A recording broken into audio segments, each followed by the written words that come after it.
మార్చి 30 వరకే కొంచెం కంప్లీట్ చేసే ప్రయత్నం చేయమని వాళ్ళు కూడా ప్రయత్నం చేస్తామని చెప్పినారు. అయితేనే మనం ఆశించాలి.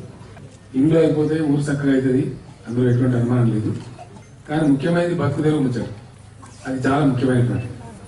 నీళ్ళ కోసం మనకు ఇక్కడ ఇబ్బంది ఉన్నది.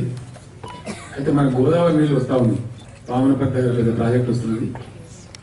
2 ఏళ్ళు దాటితే మనకు ఎటువంటి ఇబ్బంది ఉండదు. 3వ సంవత్సరానికి నీళ్ళు వస్తాయి ఇక్కడికి. కానీ జూన్ నెల నుంచి మనం ఏదైతే చేయాలనుకున్నామో ఊరంతా కూడా విత్తనాలే పండించాలి తప్ప వేరే పంట పండియద్దని మనం అనుకున్నాం.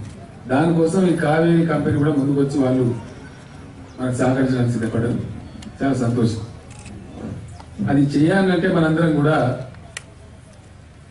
డ్రిప్ ఇరిగేషన్ వేసుకోవాలి. దానికి మన గ్రామానికి 42 కోట్ల రూపాయలు ప్రభుత్వం మంజూరు చేసింది.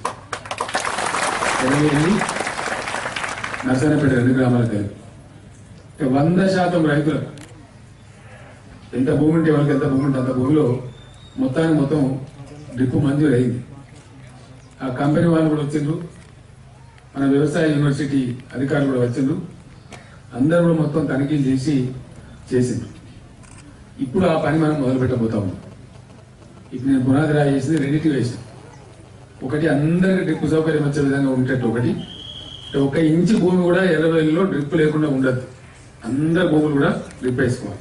చేపర్తి చెరువుతోనే ఇంచుమించు 200 పెద్ద ఉండేట్టు ప్రభుత్వం ఒక 28 కోట్ల రూపాయలు మంజూరు చేసింది.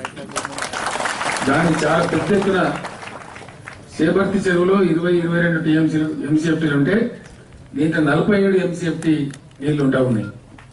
చేపర్తి చెరువుతో 200 పెద్దగా ఉండేటట్టు వాగంతా నీళ్లే ఉంటాయి. మొత్తం వాగు పొడవుతా ఏడాది పొడవునా చేపర్తితో 200 చెరువు మన ఊరికి వస్తా ఉన్నది. అటు నర్సన్నపేటకు కావచ్చు, ఇటు ఎర్రవెల్లికి కావచ్చు, ఇటుకాల వాళ్ళకు కూడా ఇది చాలా లాభం జరుగుతుంది.